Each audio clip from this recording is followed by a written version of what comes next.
Hmm.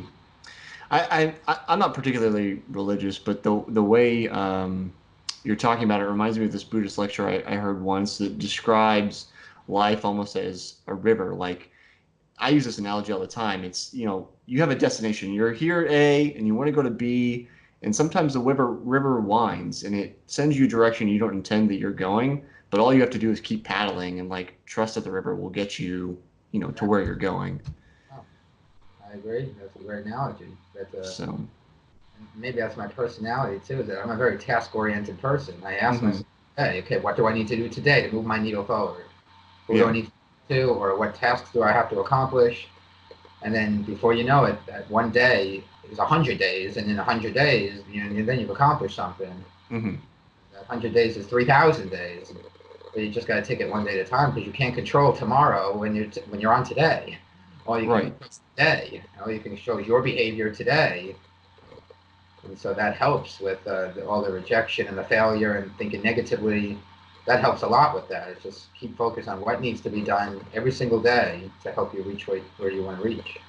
Well, I mean, it makes sense that you'd be pretty task oriented. Like, I don't think you'd finish 8 books if you if you're not very like this is what needs to be done today. So I think your kind of track record speaks for itself in that case. Um, so I know you advocate running.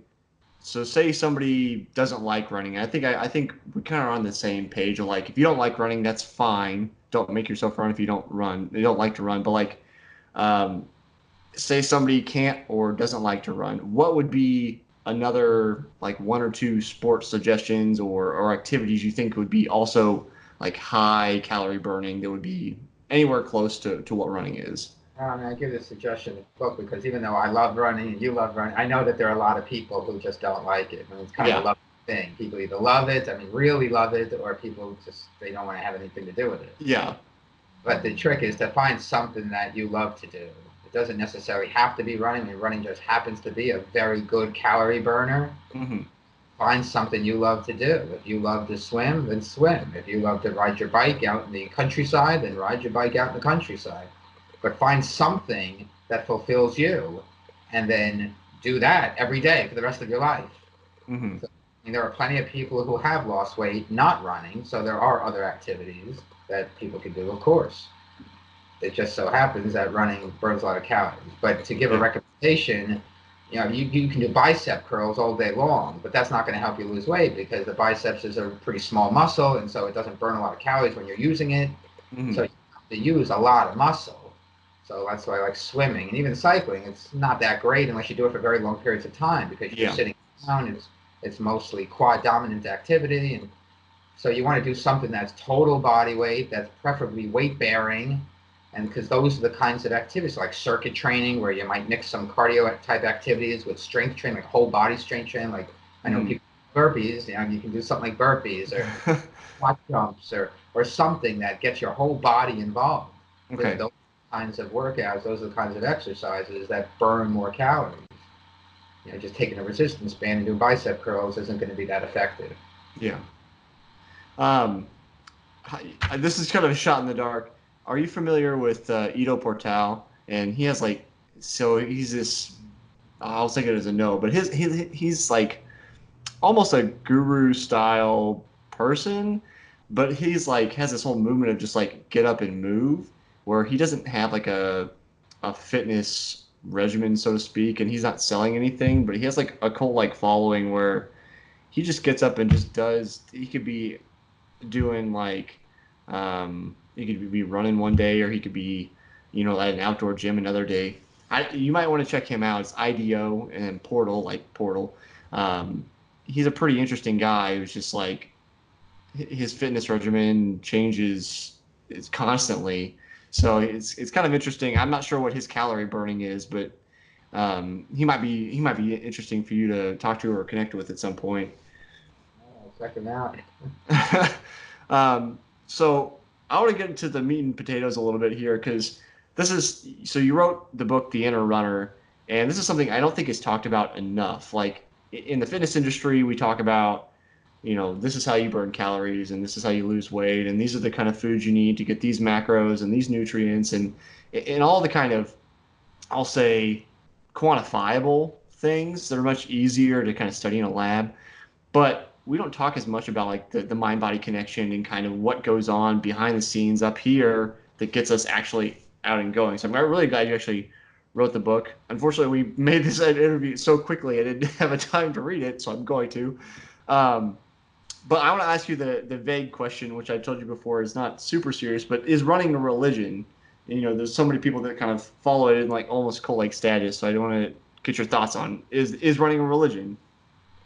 It can be viewed as such. I mean, some people view not so much the running per se, but what they get out of it is their higher power, their search for meaning, the way people search for meaning from a god or some other higher power. Mm-hmm. So in that sense, yeah, I mean, I don't think people pray to running the way they pray Right. to God, but yeah, some people they do view running as their higher meaning and what they get out of it. So I'm kind of interested in you personally. I mean, I lived with myself, so I know what I've gotten out of running, but I mean, you've been running since you were 11, 12, somewhere around there. So, like, over the years, can you talk about a little bit, like, what have you discovered about yourself? What have you found through running that's not necessarily running related, I guess? Well, a lot of things. I mean, one of the major things I talk about in the book is this ability to deal with discomfort and Mm-hmm. what it teaches you about yourself and about life. Because like every time you do an interval workout, I mean, I just did an interval workout yesterday on the track actually, and every time I do an interval workout, every time I run a race, you know before you even start it, it's going to be physically uncomfortable. I mean, Mm-hmm. running as fast as you can is uncomfortable. But in that moment is a chance for you to learn about who you are and reach for who you want to be. You know, I always talk about how running helps you to narrow the gap between who you are and who you want to be. And it's a very decisive moment. When you're in the middle of a race and it's physically uncomfortable, what do you do? Do you back Mm-hmm. off that discomfort to make it a little easier? Or do you push through that to find out what's on the other side? And that's a life lesson because life is uncomfortable. You know, people will die in your life. Chances are you're going to have some sickness as you get to the end of your life. If you have children and your children are hurting, that hurts you as a parent, and there are going to be tragedies that you're going to have to deal with throughout life, and the strength that you acquire through running and remembering those moments of what did you do when you got physically uncomfortable in the race? How did you approach that? That can help you deal with discomfort in every other area of your life. Mm-hmm. Get the strength from running and take that to these other areas of life. So that's one big thing that running has taught me. I mean, I've lost both of my parents. I lost my father before I became a runner. I was only 8 years old when my father passed away. Mm-hmm. I lost my mother in 2010 when I was 37. And toward the end of her life, you know, she spent the last 2 weeks of her life in the hospital in New Jersey, and I flew back home to see her. And every morning before I went to go see her in the hospital, I went for a run because I knew that that was my way to steel myself and to strengthen myself so that I could be strong for my mother because she was Mm-hmm. going through pain. And I think about that a lot. You know, my mother had breast cancer that spread to her bone, and so she was in a lot of pain toward the end of her life. And I keep thinking, you know, if my mother could deal with the pain of bone cancer, certainly I can deal with the pain of running a race. And Mm-hmm. that's minor compared to what she was having to go through. So I think about these things, you know, when I'm in a race, you know, I think about, you know, what my mother went through, and that helps me to push just a little bit harder because, you know, that's not, you know, it's much less pain than having to go through what she went through. And Mm-hmm. so that's one big thing that I think running has taught me, and it teaches a lot of other people of how to deal with that discomfort and how to push through that. It's almost like that. To me, it's almost like an emotional resilience where you know it's gonna hurt, like you said. I guess I think of personally, I think of running and the best runners as people that are forgetful because they forget how much it hurt last time, so that they're prepared to make it hurt just as hard or more this time. Yeah, I agree. So I'm kind of curious if I have a theory, I guess, that the best runners are not necessarily running away from something, but there's, I think, a little bit of fear or maybe a little bit of self-loathing that like that already gives them that emotional resilience, that ability to tolerate pain because it already exists within them. And again, this is a theory. I haven't tested on anything, but it seems like there's so many stories of people that come from a background where they grew up with nothing and running was their outlet, and it's like they already had this very difficult life, and it kind of enabled them to run harder than anybody else. Have you encountered anybody like that? Do you see any kind of pattern like that, or do you think I'm just out like blowing in the wind? Oh no, I think that's true for a lot of people. I mean, it wasn't true for me because I started as a kid running track and I was just Hmm. drawn to the sport. But yeah, I think that's why it's a common reason for people to seek out running when they have some tragedy. I mean, you hear this all the time about people get divorced and how do they deal with that divorce? They go run, Hmm. and a lot of people do that with a midlife crisis as well. I mean, they want to run a marathon to cure their midlife crisis. And Hmm. I think that reason for running is very common. That people have this either tragedy or, like you said, they grow up with this very difficult life, and running is their outlet to find themselves amidst all this tragedy and pain they're going through. They seek out running as a way to literally be free from all of that. And one example I can think off the top of my head, I had the chance to meet Jerry Lindgren in Hawaii when I was Hmm. there to teach my certification course. And for your audience who doesn't know, Jerry Lindgren was a phenomenal runner back in the 1960s. He was the best high school runner in the country and Hmm. phenomenal. And he was like that. He had abusive parents. He told me this story. I went for a run with him, and he was telling me this story about he had abusive father and a mother who pretty much condoned it, and he just walked out the door to go run to escape what was going on at home. Yeah. And no, I mean he ended up becoming this amazing runner. But and he was a scrawny kid. He got picked on. He still looks kind of scrawny now. He's about 70 years old, and if you look at him, I mean he's this frail little guy. He was like that as a kid too. Hmm. So he had that hard life. He didn't like what was going on at home, and it wasn't a comfortable place for him to be. Hmm. And he just left his house to go run. And it made him a star. But a lot of people have that same situation where they use running as an escape from the rest of their life because the only time that you can be alone in your head, and feel free. Running is very freeing. It's who we Yeah. are as animals. When animals run, they're free. They're free from captivity, and so I think that's why running gets to the primal source of who we are. There's a lot of connection between humanity and running and love, and those things come from the same source. Yeah, and that's why I'm sure you've read Born to Run, because almost everybody's read it.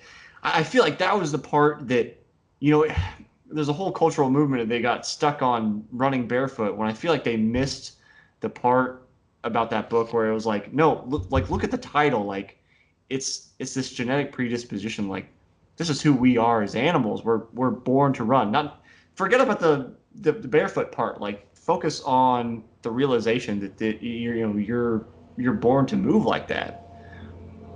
I talk about this all the time. Or when I teach my courses, that people seem to forget that running is who we are as animals.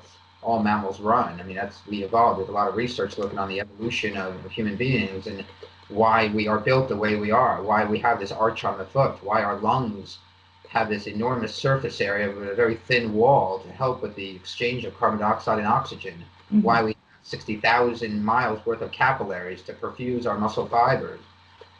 Our body is the way it is because we evolved to run, especially long distances. Humans are the best long distance running animals.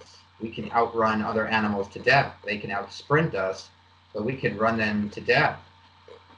Right. And this is something. So this is something I kind of think about from time to time, and I don't know that I necessarily have an answer. So I apologize. I don't have an answer, and I'm going to ask you anyway.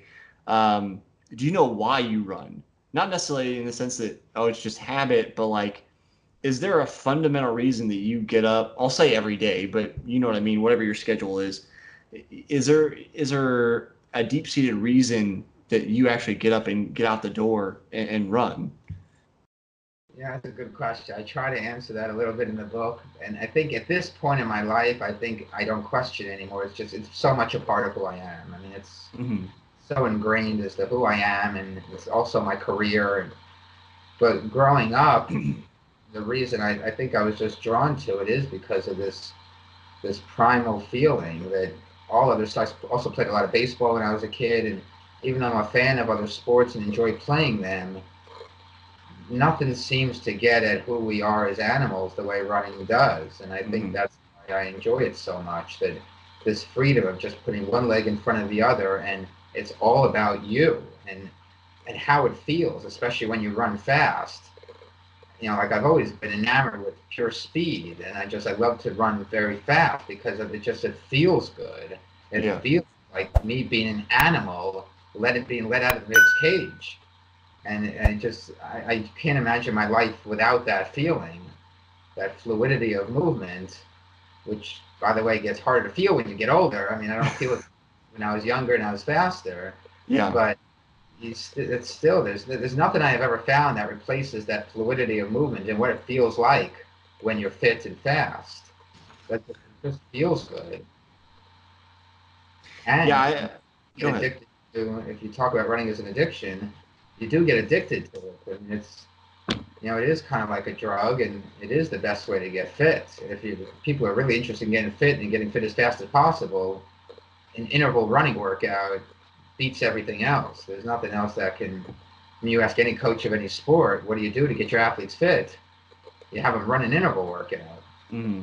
The best way to get. So you get addicted to that fitness, and yeah, it's an addiction at this point. I think I can, obviously sympathize with that. It's a very easy conversation because we we agree on so many points. I know, like early on when I was running in high school, I and I don't know whether my teammates experienced this, and maybe they didn't, and that's why they stopped running, and I continued. But sometimes it would almost feel like my mind would kind of melt away, and I would just become motion. Like when I'm out running, it's not a magical like it happens every time for me, but it would be a matter of just the conscious thoughts aren't there anymore. Like I'm rhythm, I'm motion in a very pure sense, and I think I became a little bit addicted to that, among other things. So I hope you probably experienced that at some point or another. Of course, yeah. I mean, everyone's heard of the run with high, and there is a physiology behind that. There's a release of, I mean, people think it's endorphins, but it's actually opioids and cannabinoids, Hmm. and so it is a little bit like getting a shot of morphine. And so there is this biochemical part of it which you don't get in other activity. No one's ever heard of the weightlifter's high. It seems to be something that is specific to running. Hmm. And non-runners have heard of this runner's high. It's become a term in our language. And so yeah, there's biochemistry behind it too, and that probably also you know is what causes some of this addiction or addictive nature of running. Is this runner's high and how you do feel like you're on a subconscious level, and thoughts can come to, like, lots of times thoughts come to me when I'm running that don't come to me the rest of the day. Hmm. And it's just interesting. Like a lot of that book, The Inner Runner, I kind of wrote it in my head, and then when I got home after my run, I would make sure I wrote things down so I didn't forget it. Hmm. Because you think about these things when you're running, that for some reason the thoughts don't come as easily the rest of the day. So I'm kind of curious if this is another thing I'm hoping you've experienced is like when you're getting ready to taper, and I think about this because of the almost addictive nature of running and the actual, dopamine that you're getting. When you're tapering, you don't get that as much. Do you ever get sometimes it's anger, sometimes it's anxiety. Do you ever get that when you taper? And like how do you cope with that if that happens to you? Well, I think for me it might be different than others because I know the science behind it, and so Hmm. I know doing what I need to do to run the best I can on the day that it counts. For Hmm. other people, they may have more anxiety about it because even though people, they know in theory that they should taper, but they may not know the specific reasons of what's going on inside of their body when they're tapering and why it's so good for them. And so it may cause them more anxiety. But for me, I've never had that problem only Okay. because I guess that's the scientist in me that I know the reason for it. So I know it's going to help me, and that relieves all the anxiety. I know it's what I'm supposed to be doing. So your secret's almost like knowledge is power. Like once you understand what's Uh, going on. I've always thought that. I mean, that's why I went to 13 years of college to become, because I've always believed that knowledge is power. Yeah, even as a Right. kid. And so I wanted to make myself as knowledgeable as possible so I can be more powerful. Fair enough.